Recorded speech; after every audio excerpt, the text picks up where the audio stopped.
I want to welcome everyone. Welcome everyone to San Jacinto County. And I also want to thank our Duke Brandon for sponsoring the meeting today. Let's give them a round of applause.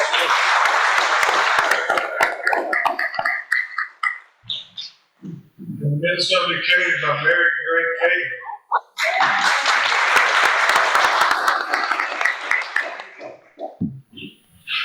Following the invitation, would you please allow the head table to go first? Well, we tried. And pre-past judges, is that right? Where's just what is it? Past judges come with us. Our past president tonight. Yeah, well, state rep too. I saw it roll down here now. So.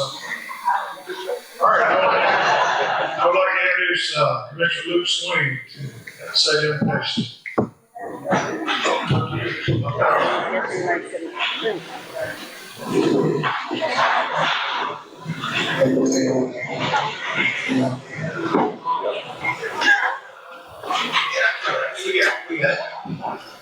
You bow your head for me, please. Lord, thank you for another day that we can wake up and live to serve you. And just we pray that you reveal to us what our mission is for each and every day. Thank you for these leaders up here and people that have taken their time out to come. And we ask that you just be with them and be with our county, be with our country and all that we do, and that we make it a better place. Forgive us of our trespasses, Lord. Help us to get along with one another and all that we do and just love our neighbors. Bless this food to our bodies. Go with us, guide and direct us in all things. In Jesus' name I pray. Amen. Thank you, Commissioner. Much served. I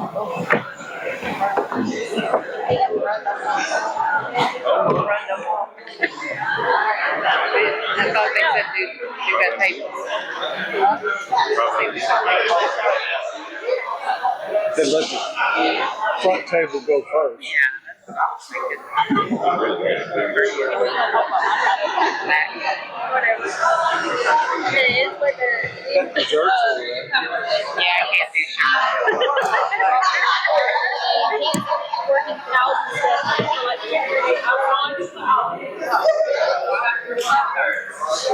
This will make me get my kid right here. Oh.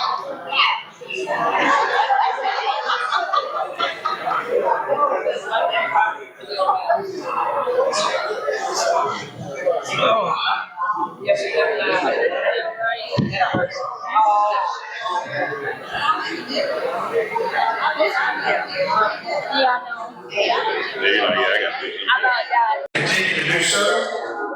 We're going to go ahead and move this thing along. I think the Astros are playing it pretty well.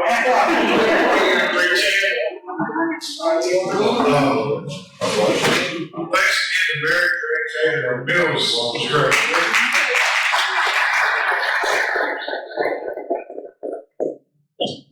We also want to thank Purdue Band, all of her.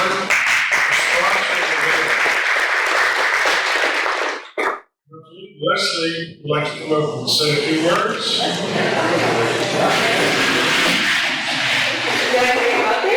It's up to you. I'd love to just address the crowd from here. I have delicious hot food waiting for me, but thank you so much for the shirt. I want to Scotty with Purdue Brandon, very honored and privileged to be here today. And I have with me Cooper Boker, associate attorney with our firm as well. And I won't forget Tiger this time. Tiger works as well as here with my firm. And we are tax collection firm and collect under government receivables. We've been in business since 1970. Many of you know us, know what we do, so please feel free to come find either of us if you want to chat about collections and enjoy the camaraderie and fellowship. Thank you. Thank you. Next, I'd like to introduce Mayor John Mustonte. How you doing? We're doing great, John. How about your wife? Well, I still ain't done. Yeah, dog. Wait a minute, though. I know her as Miss B, the teacher, the English teacher. Okay. All right. Yes, sir. All right. City Council, Mayor, and Cold Springs, welcome to Cold Springs, happy 60th. I know there's been challenges through those 60 years. In the short time that I've been mayor, there's challenges every day. Last time you were here, we were struggling with the old shopping center across the street. And you go out and take a look at it. They renovated that. We moved over to the west end of town. And with help, Detcog to help grant sewer action. We're doing that. Next off to the sidewalks. We want some all items we do in the park. Enjoy your stay in Cold Springs. Come back and see us again. Thank you.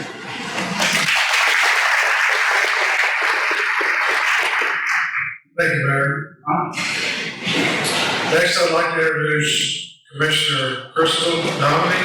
She is going to introduce you on behalf of San Jacinto County and the San Jacinto County employees. I just want to thank everybody for coming, and I want to get everybody from San Jacinto County to please stand up and introduce yourself and what you do. Nice to meet you. Short and sweet. I'm Don Warren, Appreciate County Commissioner, San Jacinto County. Eric Blanket, Dust Peace, Precinct 2, San Jacinto County. Dee Bailey, I'm County Treasurer. Beth Davis, I'm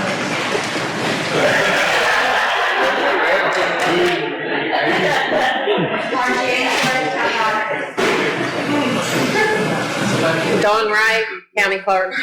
For that one time, the spiritual leader. Tricia Baptist, 911 Coordinator. Employees too. Jeff Williams, Emergency Management Coordinator, Fire Marshal.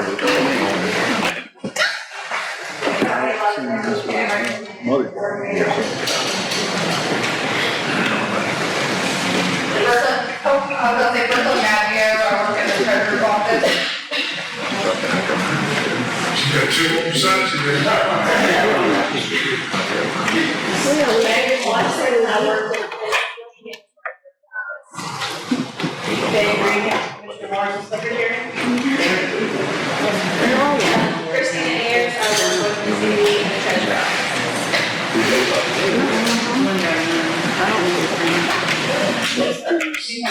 Lisa Miller. Everybody stand up.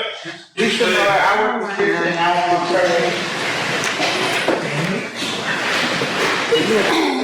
Caroline Minky-Wassing, I work for the Corps of Commissioners, so I would appreciate a little bit of sympathy there.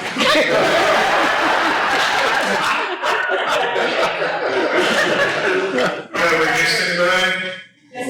Judge Blanchett, you have some employees? Make them stand up. Chief Clerk, Judge Blanchett's office. My name is Sullivan. Judge Sullivan. I want Mark Woodson over there, he's Mark Permitting over there, right? Wayne Christian's in there too. How many you done one? Yeah, we've got the mayor of Point Blank, Mark Wood. Well, I wear a lot of hats. One of them is the mayor of Point Blank. Some of them are appointed, and I also work as a county engineer. So, y'all keep your things clean, please. All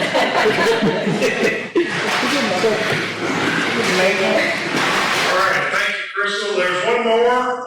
Tracy, where you at? She's She was in there eating a while ago. Tracy, the judge's secretary. Tracy, thank you for what you do. Thank you for getting all this done.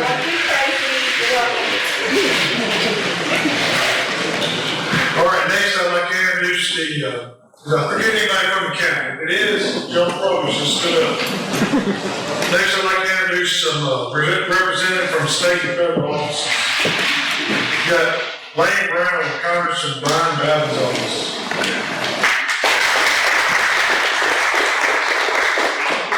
Also have Janice Holt, the one and only.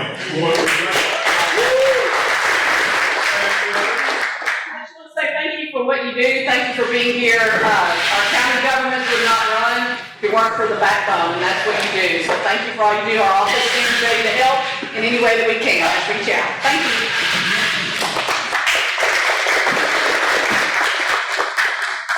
Are there any other guests? meeting to order. And announce the proxies.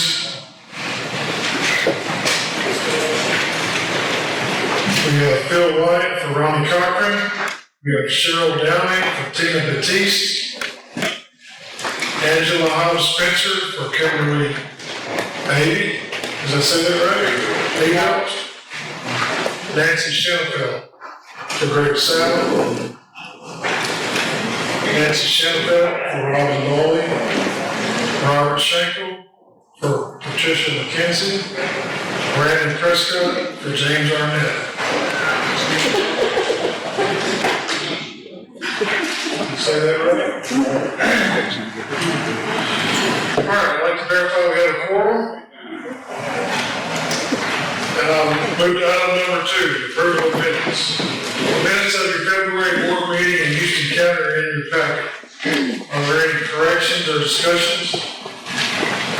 If not, I entertain a motion in a second. In a motion, I got seconds all over the place. All in favor, say aye. Aye. All opposed, same sign. The motion carries. Item 3, report from executive committee. Executive committee did not meet since our last morning, so there's no report. Move to item number 4. Consider approving the 2027-2029 area plan for area on aging. Josephina Bonner. It's going to be, tell us a little bit about this. A copy of the plan is in the packet, and copies are also available at the table where we came out of the. I would just say too, if there's anybody that there were some additional board packets, these are emailed out to board members, but we always bring some extras, and so last I looked, there's still some out on the table, if anybody wants to, follow along, help yourself.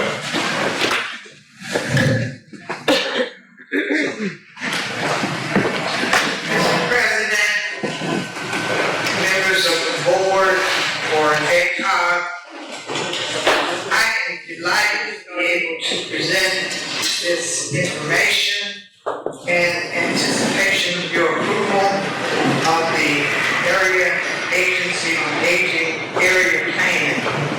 As I read through it, I'm trying to prepare myself for today. I was aware that the quality of work that Ms. Donna and her staff have done in putting this plan together.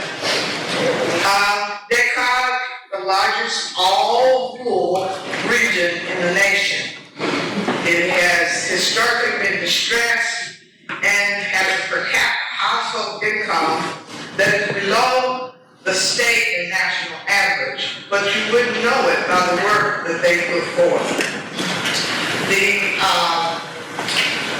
agency works with servicing, Aging and Disability Resource Center, Texas 211 Network, Adult Protective Services,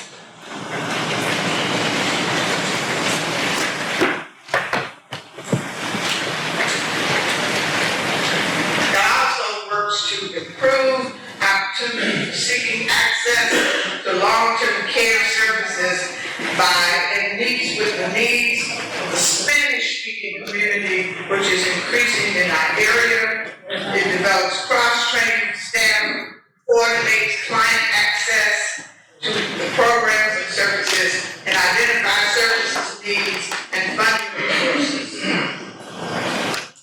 Other issues impacting older Texans, the regional census shows there is a decrease in the region, but 60-plus population is growing. Infrastructure of the region is strained by transportation and is more car dependent.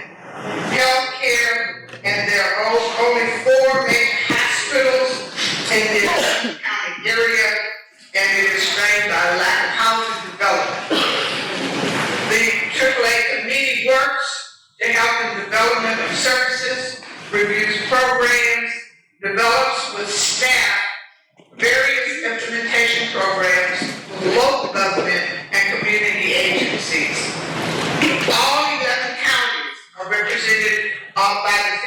8-member Regional Health and Human Services Advisory Committee. The program develops stewardship and oversight through the Detcog Finance Development and Control, work closely with the AAA executive. Care programs. 1, information, referral, and assistance through case management, legal assistance, awareness, ombudsman, evidence-based and disease prevention, informal caregiving of older adults, partner connections. Number 2, nutrition services. Congregate meals, grab-and-go meals, home developing meals. Number 3, evidence-based disease prevention and health promotion services. Walking, and we have a proof on that. I'll tell you about that when I see it out. Balance, lower and upper body strength, family caregiving support services, legal services, ombudsman service. Greatest economic needs, 23.8% of the region's elderly population is living below the current poverty level. AAA will continue to identify those elderly persons most in need through various means. Through the needs assessment and preparing for this report, went through a focus group, developed a survey, data review, and review of the 24-25 Aging Texas Well Strategic Plan. Goals and objectives, strategies, and outcomes. Number 1, the agency will individualize those objectives, strategies, and outcomes aligned with the needs assessment findings. Long range, this section helps identify future needs of the local agency services network, as well as the statewide agency services network described in the state plan. Emergency preparedness. This agency will work with the seniors in the area through the local government and through the Detcog service plan. Mr. President, if nothing else needs to be said, I move that we accept this report. All right, I'll take that motion. First, I want to see if there was any questions. I was wondering where that was. One more time. I got a motion to approve. I got a second. We honored the former board member, she's chair of the meeting, so we need someone else to make it. All right, I'm sorry, you can't make it. Try. Well, I have a motion. Got a motion to approve, second. Got a motion, second. To approve. Any other questions or comments? All in favor, say aye. Aye. All opposed, same sign. Carries. All right, Mike, go on, get ready. Review the feedback report for 2025 abbreviations, TIRA, what do you call it? Diary, SPR. You gonna stand down there? Yes. Each year we have to submit the FIRA, the SPR, and IP. This past year we only had to submit the first 2. The FIRA is the Threat Hazard Identification Risk Assessment and the Stakeholders Report. I have very little to do with this. The young man that worked for us for the last couple of years, Mark Cunningham, and my former planner, Kenny Department, who's now Marcotte, they got together, worked with several members of our HSAT committee who are also emergency management coordinators. And I'm happy to report that this year we got a perfect score. We're 2.8.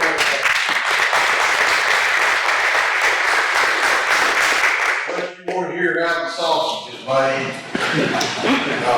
that's about it. Thank you, Mr. Bullock. Any questions for you? Everybody standing up? There's no action necessary. Item 6, consider approval of expenditure to Motorola Solutions for the relocation of radio communications equipment. You're gonna do that also? Yes, sir. We're proposing to move this equipment from a tower in Nacogdoches to a tower in the center. Correct. City funds were initially used to buy this tower equipment. It was placed in Nacogdoches. Nacogdoches used their, ARPA money, and they put in 4 additional towers and upgraded all of it to a DVR. The equipment that's currently there is what's called a GTR. They're both Motorola equipment. The current GTR that was there has now been replaced. And rather than just set it mothballs, we decided to redeploy it over to center because Shelby County has not to this point received any, they weren't eligible for GLO funding and they had not received any series funds. So we're gonna relocate that to a tower in the middle of center. It will give about a 15-mile radius all around it for 7,800 capability radio service.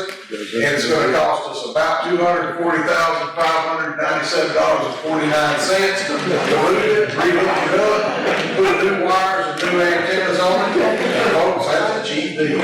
We also might mention, just full disclosure, there's a little bit of that money, it's $20-something thousand. It's also gonna put a new UPS unit at our tower site in Lufkin. That's right. We didn't have a battery backup at our Lufkin tower, and our contractor put 2 of them in there, so one's gonna go on the tower in center, and the other one's gonna upgrade our tower in Lufkin, and that'll give us battery backup at those. It's a slow process, folks. I know some of you are sitting here going, I was eligible for this money, why haven't we got it yet? I promise you, it's coming, and the sooner it gets here, the quicker I can retire. All right, because the quote was over 50,000, it was 240,597.49. We need your approval, so do I have a motion? A motion by Paul Jones and a second by Curtis. Any other comments and questions? All those say aye. All opposed, same sign. All right, item 7, resolution in support of April 2026 is Child Abuse Awareness Month. The draft resolution is in your packet. I want to introduce Jesse Lara from our PACE program to speak about this. Jesse, coming up, you want the mic?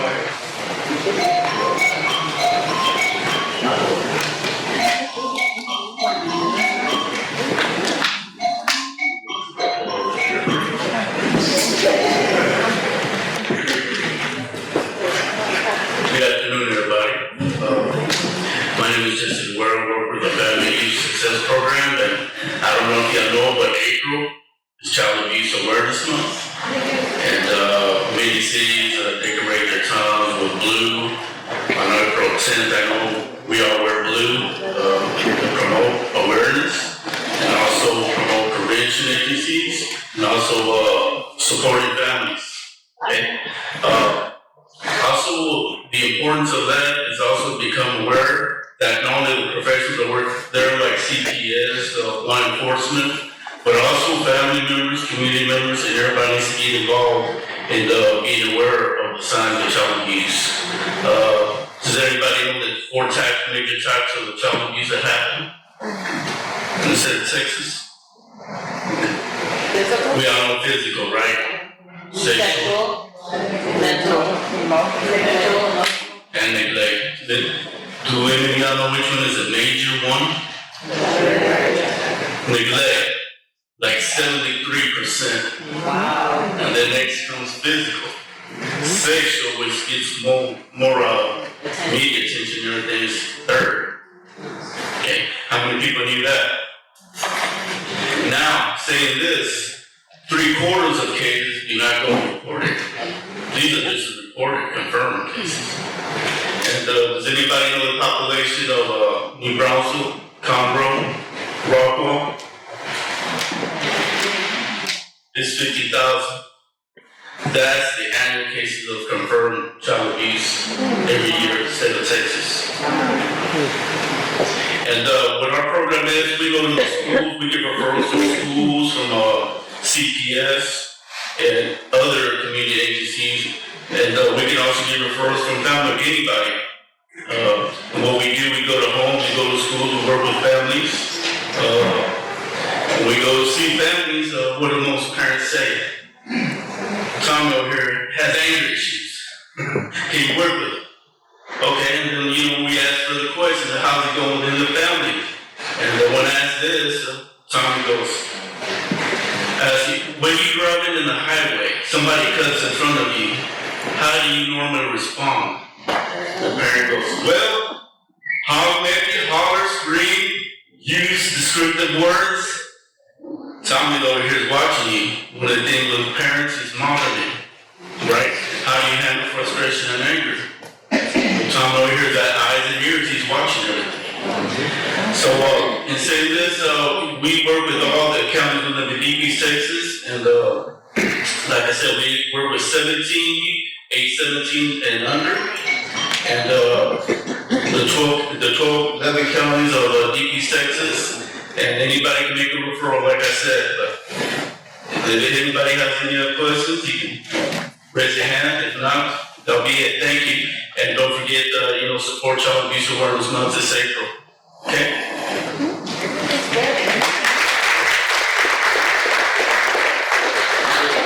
Jesse, I'll entertain a motion and a second for the resolution. They're all over the place. We have a motion and a second. All those in favor say aye. Aye. All opposed, same sign. Passes. Item 87. A resolution in support of April as Fair Housing Month. The draft resolution is in your packet, and Mr. Hunt. I'll just say very briefly, everybody knows we have a large housing program, but Fair Housing is about more than just the housing program. We do, at the moment, we have some big special projects going that are funded by CDBG, Community Development Block Grant Mitigation Fund. All of the CDBG funds in all of our communities at one point or another have CDBG grants. There's always a component of that to make sure that you're permanently furthering fair housing. Those CDBG funds are specifically designed to help low, moderate income households. They can benefit everyone, but a big component of it is making sure that you're taking steps to support fair housing. So not only because of our housing program, but because of all these other grant programs that we're involved with, it's important that we take a little time every year and draw attention to the importance of fair housing, and I appreciate you considering this resolution.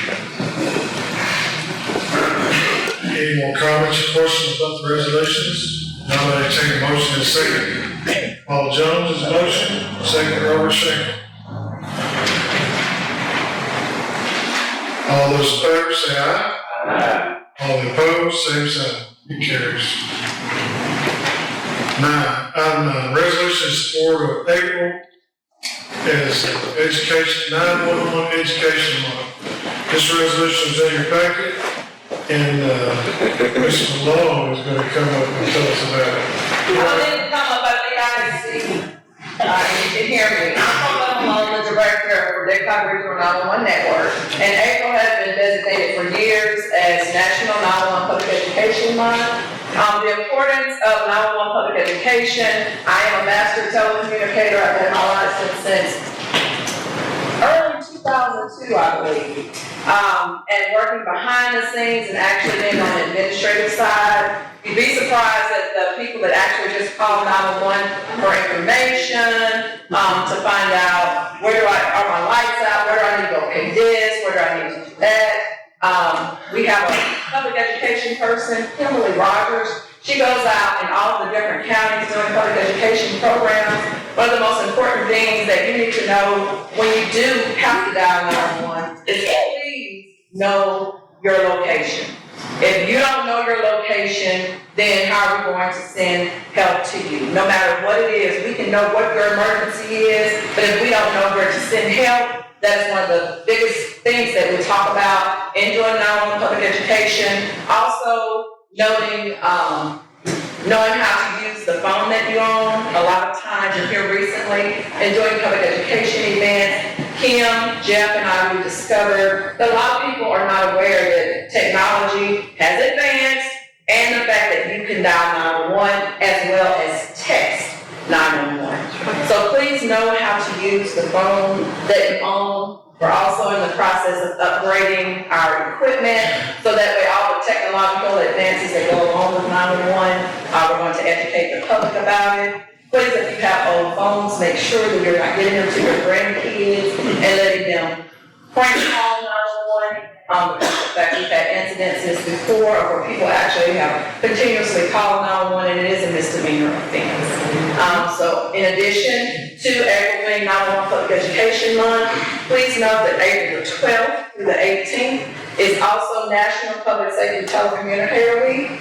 And we at Detcog always recognize our telecommunicators during that week. So we go out and thank them for their tireless efforts and being behind the scenes because they are our first true responders, and they are recognized as such, but we would appreciate your support of this resolution. Any questions? I'll entertain a motion second to approve the resolution. Motion. Second by Coach. All those in favor say aye. All opposed, same sign. It carries. Item 10, consider authorizing the issuance of request for bid for construction of the North Newton County Fixed Wireless Broadband Network. You lining up? This is a big step for us. We've been working on this a long time, and we are finally almost ready to issue the request for bids for the construction of the first phase of our wireless broadband network that will eventually serve people in 7 counties. Phase 1 is the northern part of Newton County. This was funded by a separate grant, a competitive grant that we applied for and received through the General Land Office. This map shows the census block groups in northern Newton County that will be served by this particular phase. Eventually, when the other phases come on board, the rest of Newton County will also be served. We're asking you today to authorize Detcog staff to issue this request for bids. We're not quite ready to issue it, but we hope any day. The last thing we're waiting on, other than every day, us and our engineers and our grant administrators are combing through this on a daily basis, just looking to find anything that might need to be corrected in the way of a typo or anything else. But we were waiting on the General Land Office to approve an amendment. When you apply for these grants, you apply based on the best information you had 3 years ago, whenever, maybe it was 2 years ago, but it's been a while. And then as we develop, one of the interesting things about this project is we're actually having to put equipment on a tower in Louisiana because we had tried to utilize a couple of towers near the Toledo Bend Dam on the Texas side, and for a couple of different reasons, we're just not able to utilize those towers.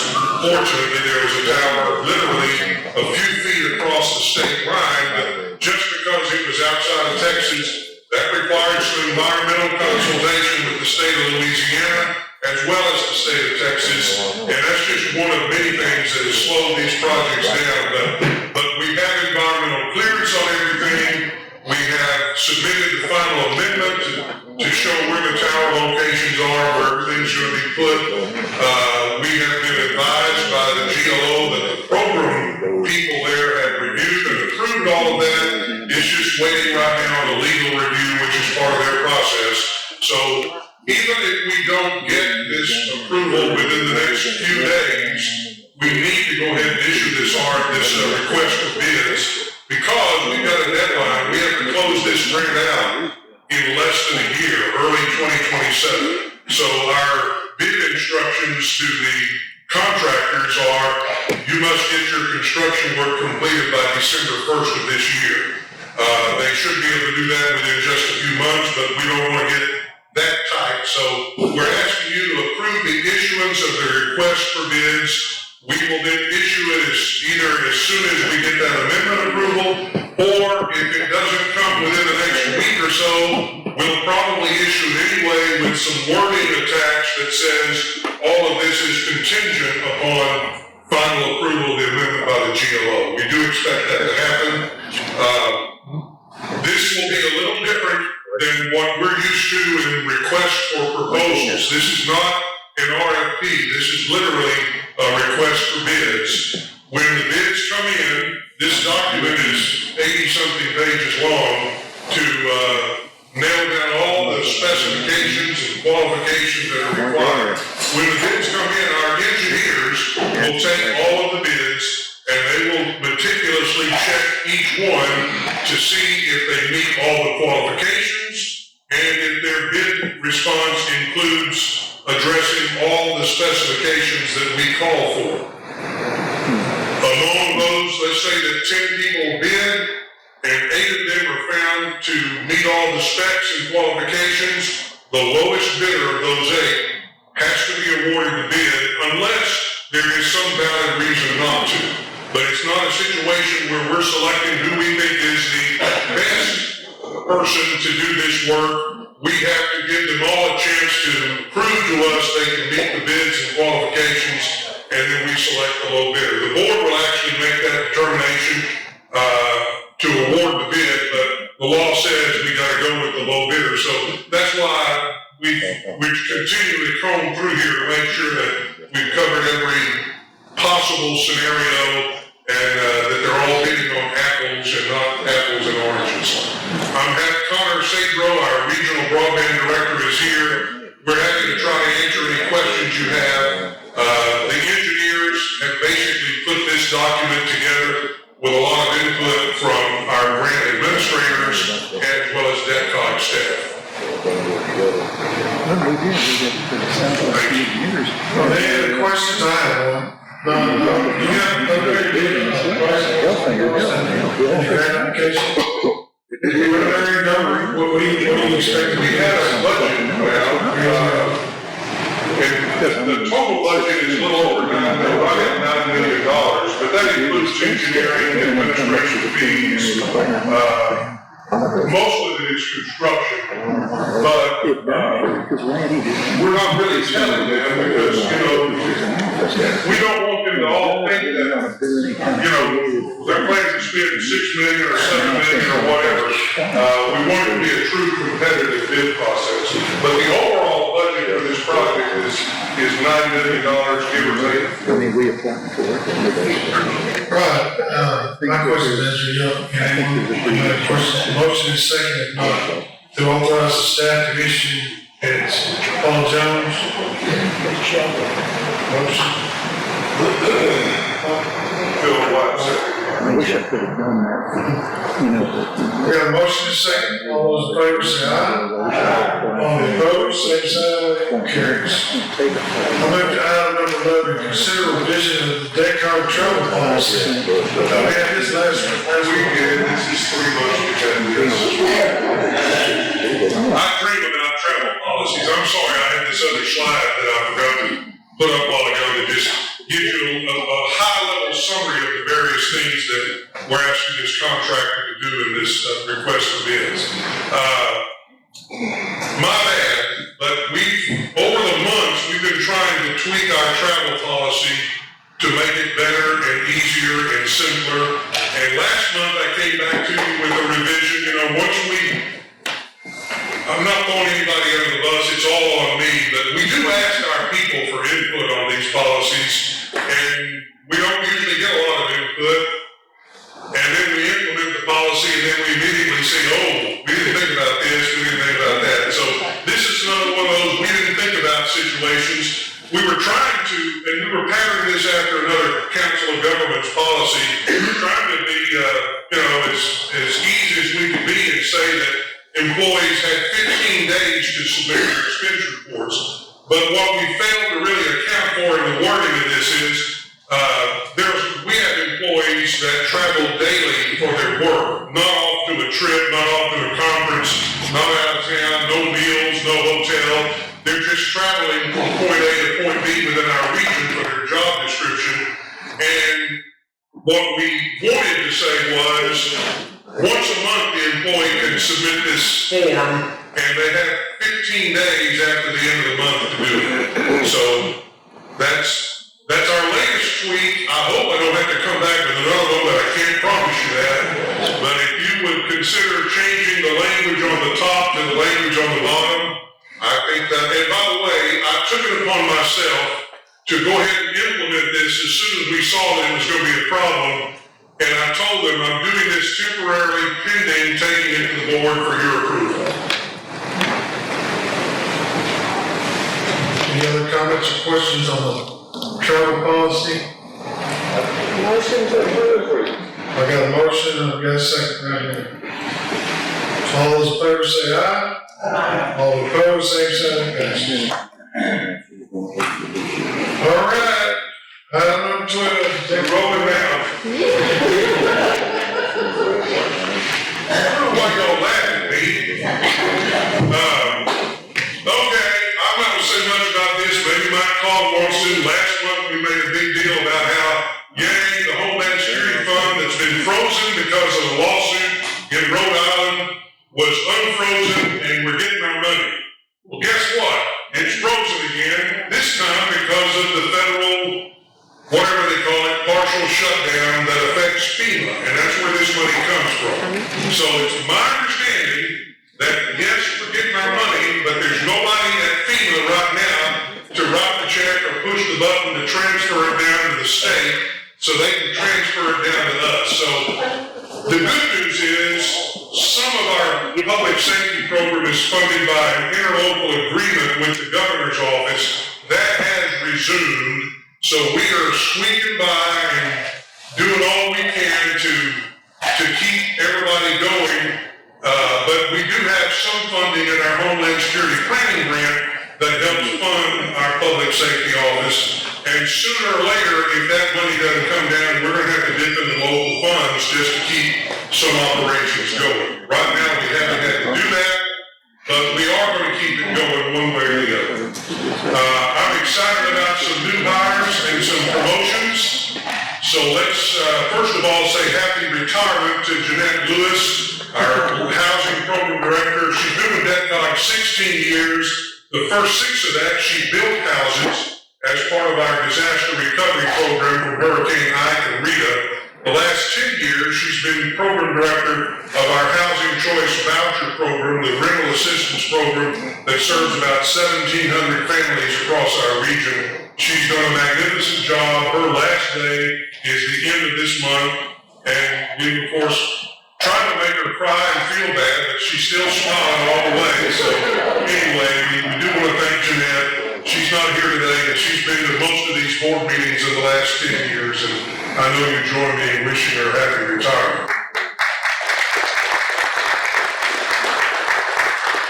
Now, I'm still mad at Andrew Harmon, but I'm happy to report that Michael Parks, who is a former executive director of the Brazos Valley Council of Governments in Bryan College Station, is joining Detcog on April 9th as our new assistant executive director, and I couldn't be more pleased. We had some really good applicants, some really good applicants who just didn't have a lot of COG experience, and I was fully prepared to offer the job to one of them and let them get that experience because I knew they could do it. But Michael checks all the boxes. He doesn't need any training. He's got more experience than I do, to be perfectly honest with you. He has managed the housing program over at Brazos Valley COG. He managed the MPO, which is the Metropolitan Planning Organization, that's transportation related, for Bryan College Station before he went to the COG. He's got experience working in all these programs, and I'm really excited to have him starting April 9th. Christy Sullivan worked for Detcog. We lost her to the Alabama-Coushatta tribe about 6 years ago, we got her back, and now, when I hired her back, I knew this was a possibility, but we needed some immediate hands-on help in the regional services, and Janette was not leaving until the end of March, so we moved Christy in there, knowing that she might end up doing this, but I'm happy to say that Christy Sullivan will be our new housing program director effective April 1st, and I know she'll do a great job. I want to congratulate Josh Fleming. Wave at him, Josh. Josh and Andrew used to run regional services. Right now, it's just Josh. Christy's been helping, but she's about to go away. I'm still trying to hire 2 additional positions to assist him in the regional services. That's everything from economic development to transportation, the TCEQ solid waste grant program, and a few other odds and ends that we do. I do have a couple of people that I'm specifically trying to hire. I'm trying to give them enough time so that they can decide on their own, this is where they need to be. I don't, as good as they are, as much as I want them, I don't want to twist somebody's arm into doing something that they're not totally sold on. So, to me, it's all about getting the right people, and I'm pretty sure I've identified the right people. I'm just hoping and praying they come to that same decision that this is the right place for them to be, and that'll get Josh some more help. But in the meantime, Josh has been promoted to Regional Services Director, and congratulations, he's done a tremendous job. And by the way, he has his relatively new bride here with him today. How long y'all been married? Almost a year. Kendra, and Kendra also is, I think, probably the newest employee at Angelina Nature's River Report. So, welcome to our family, Kendra.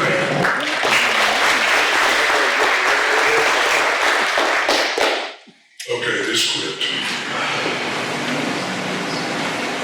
Josh, you may have to help me out here. Here we go. Also, I don't think she's here today, but Sheila Woodard, who's one of our counselors in the FADES program, I just want to give a shout out to her. She is being presented with an award, the Public Citizen of the Year Award by the National Association of Social Workers, East Texas chapter. That's kind of based at SFA, and they have an awards program every year, and we're really proud of Sheila and all the great work she does, and that recognition for her. And I just want you to know again, we're busy working with the Texas Department of Agriculture here. They held their regional outreach meeting for the CDBG program for the state of Texas. We hosted them, had a really good turnout of our cities and counties and a few other representatives. And we also recently had a stakeholder meeting for the regional public transportation coordination plan, which we are responsible for putting together under a contract with TxDOT.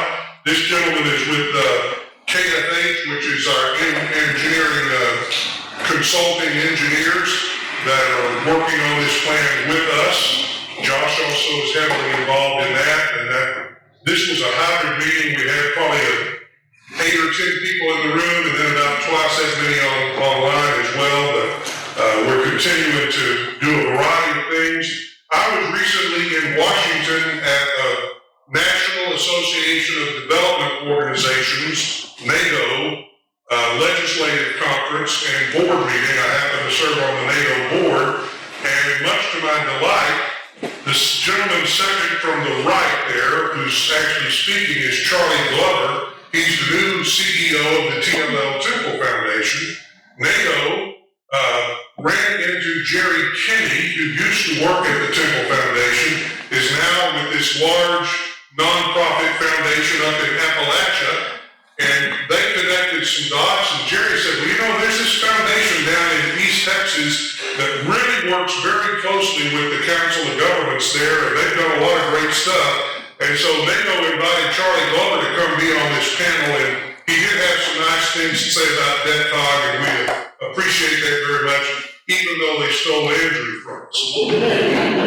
And then earlier today, we had a great time over at the courthouse for our 60th anniversary open houses. This is from last month, because I don't have time to develop the pictures from this morning, but this is give you an idea. We're showing up every month during this year, like at our meetings at noon, at 10 o'clock that morning, we go to the local courthouse and we have a little table set up with information about Detcog, and we try to get to the local media, invite the public to come, and we're having pretty good turnouts, and we're getting good coverage in the media as well, so that's always very helpful as we continue just to remind folks that, hey, we're here to help any way we can help, and we're proud that we've been around for 60 years. And on that note, this was on a slide earlier, but in case you're not aware, just to all hail our mighty president, there have been 3 presidents of Detcog over the years.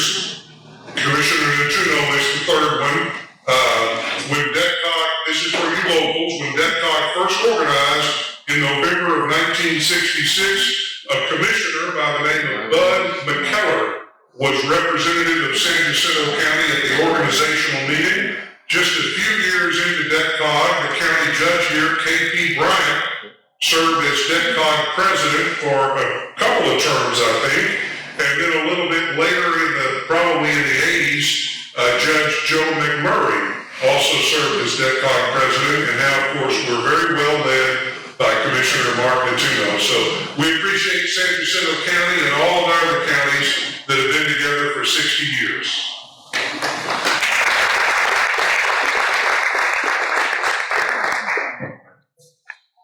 All right, I'll move to item 13, announcements. Our April board meeting will be held in the Senate, which is the chicken capital of Texas, right?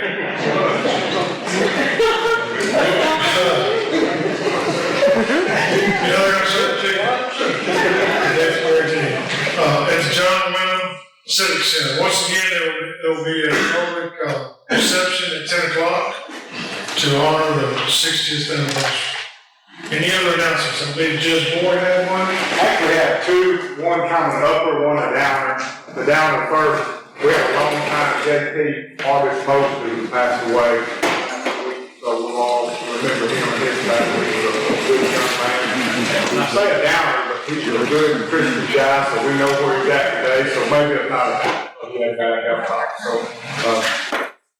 keep his family in your thoughts. And then secondly, our mayor here, my coach Hughes from when I was in high school, had a big birthday last week. We had a big birthday party Saturday night for him.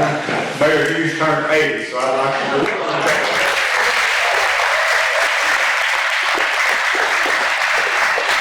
Hey, we have another birthday gentleman in the house tomorrow. You want to tell us what 30, 32? I'll be 59. 59, there you go.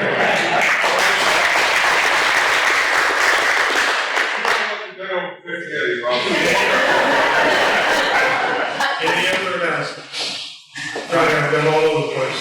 County have their Western weekend this weekend and rodeo on Friday night and Saturday night at the Powell County Rodeo Arena. And then also the next weekend will be our dog festival. Will be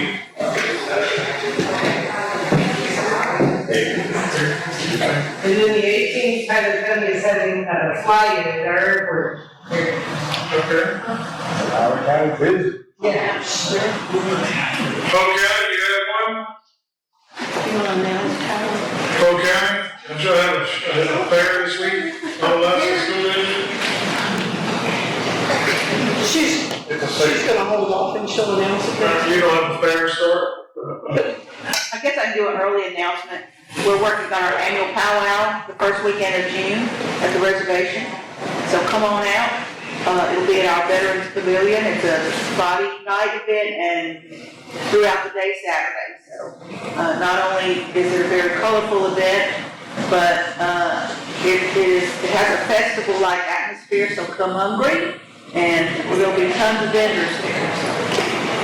All right, any other announcements?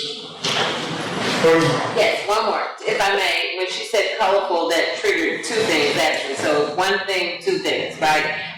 Lufkin, Angelina County, this Saturday, the coalition, I'm sure many of you are familiar with, it encompasses all of our organizations in Lufkin, will be hosting Color Me Drug Free, an event for the youth, for the children at the Boys and Girls Club. So it's an obstacle course type event. They'll run through, they'll have paint thrown at them, they'll have a lot of fun, and many of our organizations will be there providing information to the parents who are there so that the children can be stronger and better together. Secondly, the main thing I wanted to mention was on April the 8th at our courthouse, we will also be acknowledging Child Abuse Awareness Month with the raising of the flag. It's an annual tradition that's held there in Lufkin downtown. So if anyone is in the area on the 8th at 9 a.m., we welcome you to come as well.